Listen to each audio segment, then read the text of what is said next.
WA6RNG, this is K6DUE. Byron, you still on frequency? K6DUE, this WA6RNG walking mobile. Right, Roy, I'm still here. How have you been? Oh, just fine, thanks. What are you up to? I'm taking my constitutional with Betty. Where are you? You'll never believe it. I'm in Long Beach, aboard the Queen Mary. Seemed like a good day to take the tour. Break. Go ahead, Breaker. Yeah, WA6RNG. This is WA6VAW, Mobile 6. Byron, are you the guy who recorded those radio announcements? The ones describing ham radio. I'm the guy. Well, I heard 2 of them last week. They're terrific. Well, thanks very much.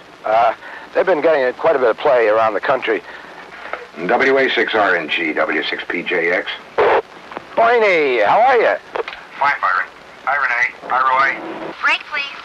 That's my better half, guys. What you have here is a typical example of a bunch of friends and acquaintances hamming it up. Bernie, is there anything you'd like me to stop for on the way home? These are hams, amateur radio operators. Bernie Abramson is a director of cinematography. His wife, Patty, works for an airline. Renee Tidwell is an engineer. Roy Neal is, of course, NBC's science editor. And Byron Paul is Dick Van Dyke's partner. Which explains how I got involved in a show about ham radio. I've been over at Byron's a lot. And he's usually here in the shack, as he calls it, fooling around with his rig, talking to one of his friends. He's got them all over the world. He's really into this hobby. Kind of looks like fun to me, too. You never know who you're going to hear on this thing. Okay, John, thank you very much for a nice QSO. See you later. I know your voice. W6RTN, this is W6. 6RO, K6DUE operating. 73. W6 Romeo, J, You know, amateur radio is the world's most fascinating hobby. To me, as a science reporter, I try to keep up with the developments in modern technology.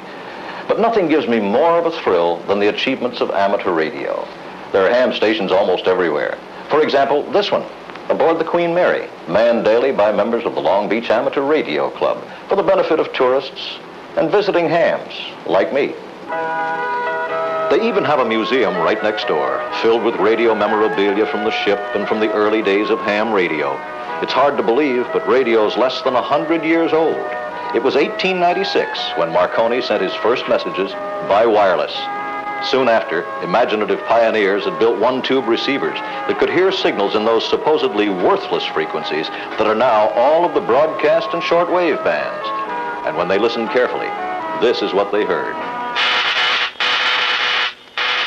This early spark gap transmitter sent out a radio wave that a good receiver could hear as far as 200 miles away. It was with amateur equipment like this that our sophisticated communications industry got its start. And under the guidance of Hiram Percy Maxim, ham radio got itself organized in 1914 with the founding of the American Radio Relay League here in this house in Hartford, Connecticut. Today, with modern buildings and facilities in Newington, Connecticut, the ARRL is still the focal point of organized amateur activities in the United States. Other countries have their own organizations. The Radio Society of Great Britain serves England's 20,000-plus amateurs from its headquarters in London, where the entire operation is fully computerized. In Tokyo, the Japan Amateur Radio League performs similar functions for the fast-growing ham population in Japan. But no matter where you go, the goal of amateur radio is always the same: communication. This amateur station near Phoenix belongs to a ham named Barry, United States Senator Barry Goldwater. Hello, Mrs. Martineau. Yes, This is an amateur radio station in Arizona, and we have your husband, the captain, on the other end of this hookup. And I'd like to ask you, have you ever talked before by amateur radio? I sure have. Oh, you have? Well, that's wonderful. We're always glad to hear that. And you know the magic word over. Fine. And don't forget it.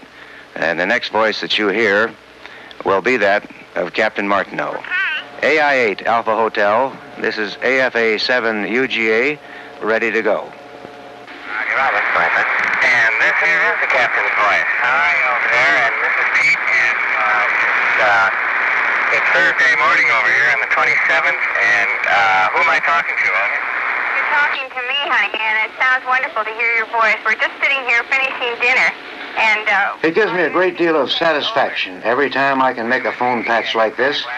There's the technical achievement of being able to talk to the other side of the world, but more than that, It's using this ability to help someone stay in touch with family and friends. I love you so much, and we're so lonesome. Over. I love you too, darling. Have you got your little friends there, and how are they? Over. Here's Marcia. Hi, Dad. Over. Hi, Marcia. Some hams specialize in relaying messages from Little America. It's a service well appreciated because amateur radio is the only person-to-person link between the Antarctic crew and their families back home. KC4USX Little America, this is W6NAZ, Sherman Oaks, California. I have Mrs. Lyons on the line, and she's very anxious to hear her son's voice, and she has talked on a phone patch before, so we're ready. Over. W6NAZ, this is KC4USX in Little America. Very, very fine one, Art.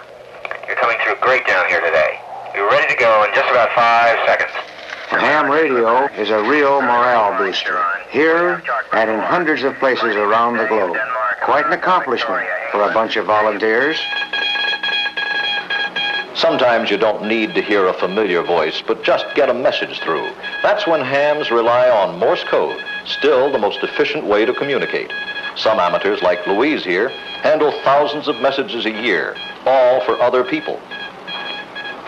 Radio teletype is another way hams communicate. David Evans, in his home just outside London, is talking to a friend in Middlesex using his amateur teletype. A person with a speech or hearing problem has no handicap here because with teletype, you let your fingers do the talking. Not that there's anything wrong with just talking.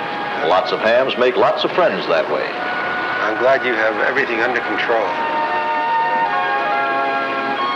And it's nice to know there's always someone there if you need help.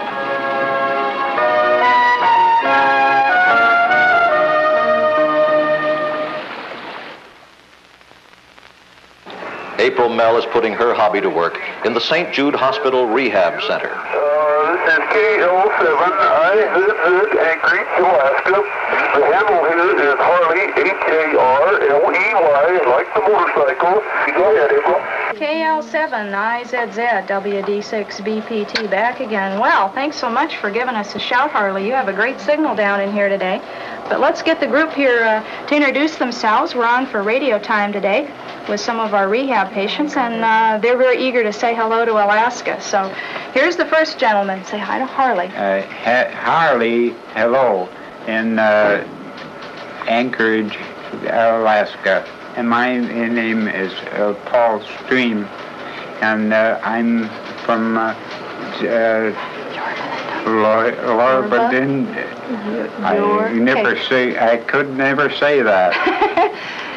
Watch me, and we'll do it together. Yorba Linda. Very good.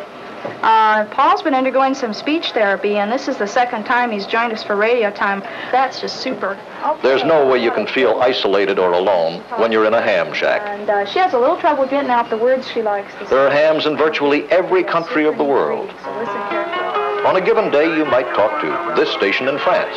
Call sign F8RU. Or CR9AJ in the Portuguese colony of Macau, a tiny peninsula off mainland China. Torres is the only ham here and a very popular fellow. Tuning the bands, it's very likely that you'll hear one of the 500,000 or so stations in Japan, the country with more amateurs than any other in the world. Japanese ham stations are every bit as sophisticated as you'd expect them to be. There's a lot of activity at 4U1 ITU in Geneva, Switzerland. This well-known station at the International Telecommunication Union is often operated by visiting amateurs from other countries. And as a permanent record of memorable contacts, hams exchange these QSL cards. Some hams have cards from more than 300 different countries. Here's a card from a ham in Virginia, K4LIB. His name is Arthur Godfrey. The advancements in amateur radio in the last 10 years really are amazing. WB3EUN, WB3EJG. Hi, Lynn. Matt and I are riding horseback. How'd you make out? They didn't have everything I wanted, but I got a few things, and I got a really good book. When you compare modern VHF radios to the old spark gap transmitters of yesteryear, you realize how far radio has come and how much hams have contributed to its improvement. WB3EJG clear. With these miniaturized transceivers, Many husband and wife amateurs find it easy to keep in touch no matter where they are.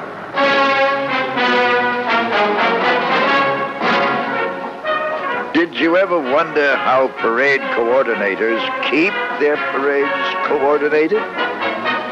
Well, in parades all across the country, volunteer hams use portable radios to relay information from the parade route back to the officials, so decisions are made faster and the parades run more smoothly.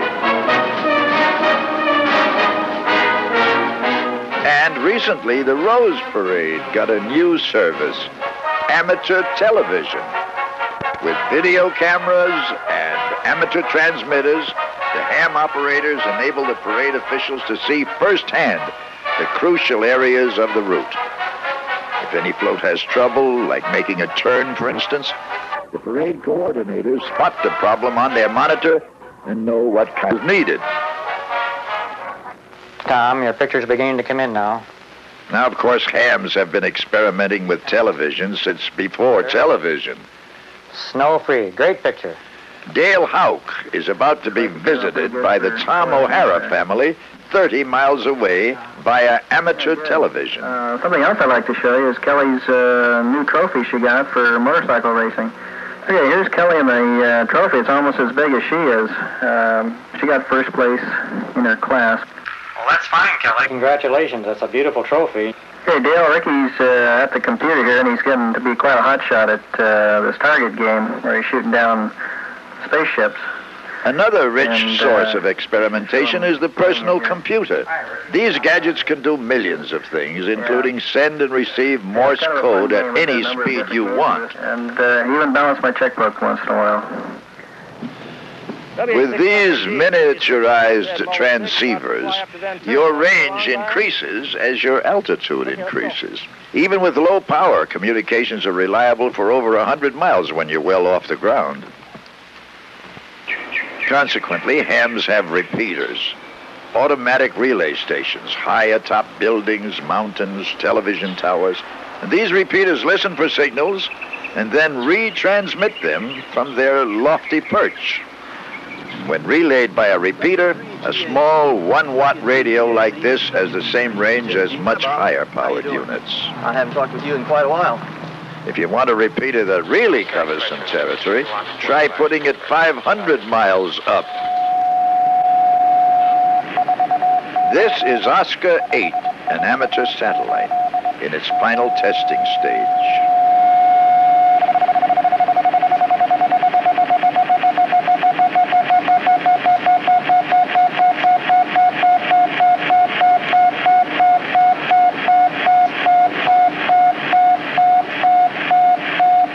There are 2 transponders on board. One of them was built by a group in Japan, the Japanese AMSAT group. One was built by the AMSAT group in Washington.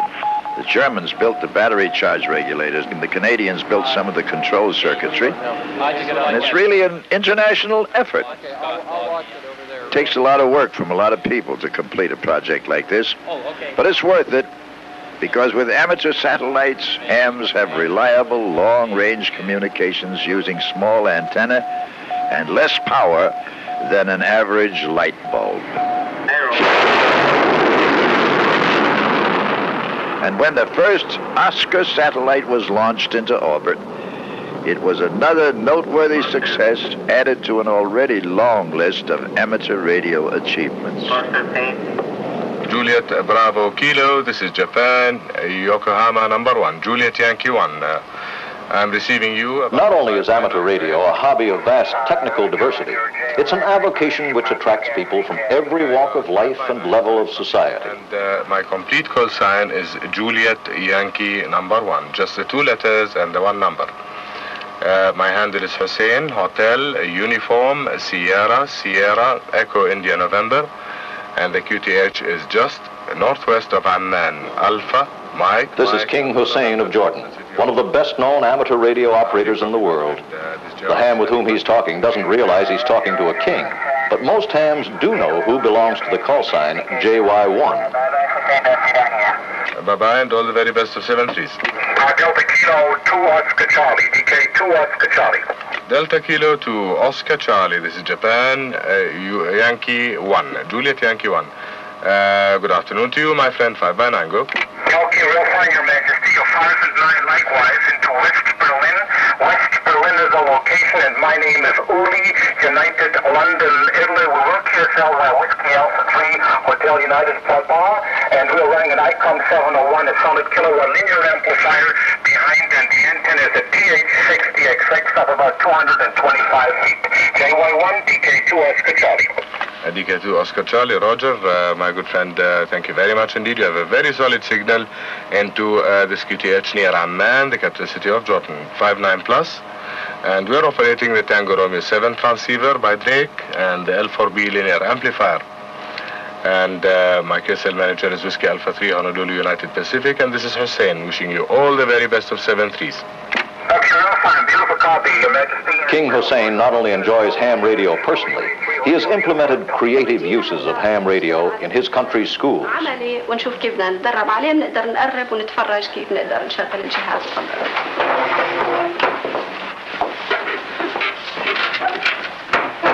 مغلق. أول شغلة إنه نفتحه على on، بعدين نبلش ندير الجهاز، نحطه على excite mute، بعدين عندنا هون كمان CQ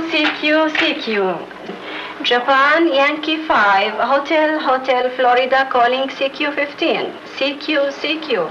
These young ladies comprise this year's amateur radio class at the Al Hussein Secondary School for Girls. In addition to good operating practices, these students are taught Morse code and international regulations. With this modest station, both teachers and students enjoy communicating with other hams all over the world. This international communication not only polishes operating skills, but sharpens understanding of foreign customs and lifestyles.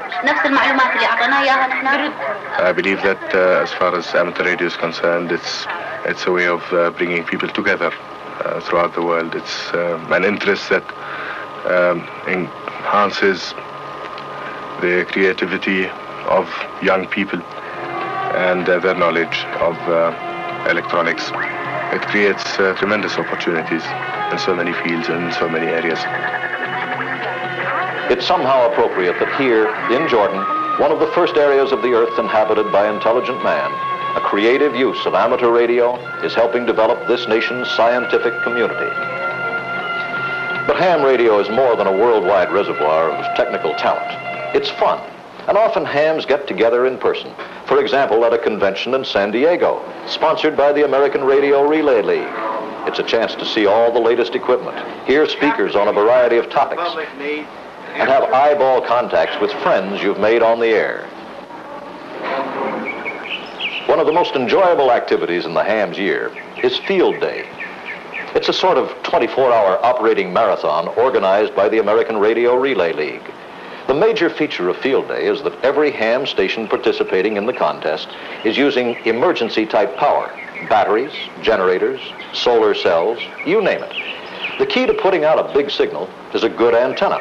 This Field Day operation, running less than 10 watts, was the top winner in a recent competition.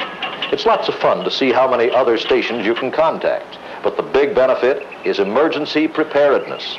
With Field Day, every ham in the country can practice his skills under simulated emergency conditions. When the ground gave way at Laguna Beach, California, dozens of homes were damaged or destroyed.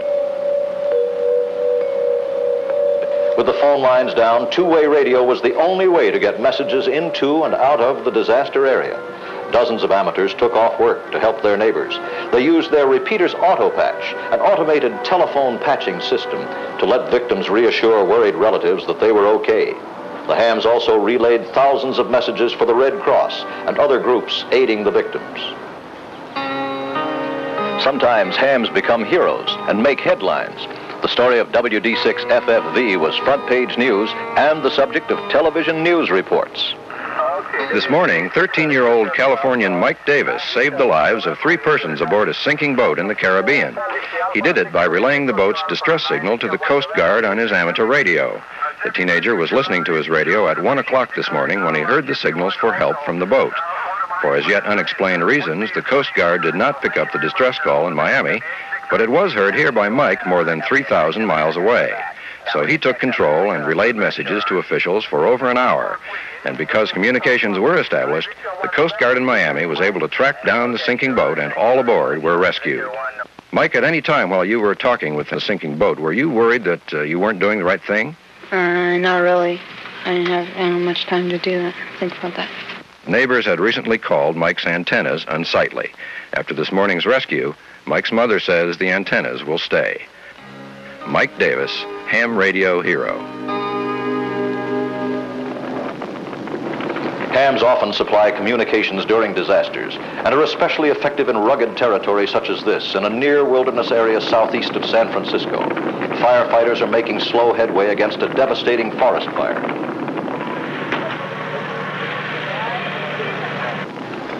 With stations at all fire camps, volunteer amateurs provide supplemental communications for the firefighting organization. We're going to have more activity in the Carmel Valley, and we need the coverage. Well, I agree with that. But that's the only thing that's getting in there. We got some other problems down here. We have used the ham operators the most as the camps are getting organized.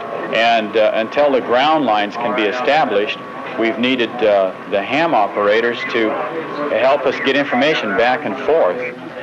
Also, these people have the capabilities of allowing the firefighters to talk home. The Army sergeant with the unit here came in with 10 messages, all of the same text, to 10 different people, of course. Each one will accept a direct collect call. So I suggest that we give you, first of all, the text of the message. Will that be okay? Okay? Yeah, that's Roger. Go ahead. Okay, the text of the message to each of the recipients will be, am alive and well, hope to be released within the next few days. Break for check. You're ready. Stand by. Am alive and well, hope to be released in the next few days. Roger on that. The Marble Cone fire was finally brought under control after 2 weeks of battle, thanks to the 24-hour efforts of hundreds of firefighters and scores of volunteer amateur radio operators. Everybody got minus 50 degrees and nobody believed it, right? Here's a ham doing a different kind of volunteering. You don't even believe those magic little pins you've got there that copy the Morse code better than most of us, right? Stu Gillum, actor, comedian, and today also a ham volunteer instructor at Murphy's radio class. Did everybody get that? All the people nodding their head got that, right? And the people looking mystified didn't. No. I got it. Okay. This is a class of hams that want to get their amateur extra license, the top of the line. But most of them started here. This is the class for people who don't know a thing about radio, but they want to get in on the action. And in just a couple of months, these folks will be able to get their first ham license and get on the air. It's not that hard, especially the novice test. David, what is Ohm's law? What is... Erie. Ohm's law is Erie, which is what? E equals IR? IR. Okay, that's fine. Ham radio is especially beneficial to the handicapped. And there are classes and ham clubs all over the country that offer help in getting started. And a good ham station doesn't have to take up the whole house either. This novice put his gear in his bedroom. It cost him about, $300. Oh, hey, you can spend more than that. But you don't have to mortgage the house or hock your mother-in-law to get started.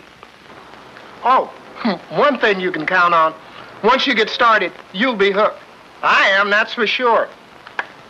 W6AQ, W Delta 6 FBU. WD6FBU. This is W6AQ. Well, there you have it, the world of amateur radio. Most of all, it's people communicating with people. And in our future as hams, we dream of the day when members of our fraternity will be orbiting the Earth in space stations or inhabiting colonies on the Moon or Mars. We see in the near future handheld radios like this, linked to satellites that'll give us worldwide person-to-person capabilities. But most of all, in the here and now, our hobby gives us the world, a world of learning, of helping others, and just plain having fun. Is this frequency clear? This is W6RO.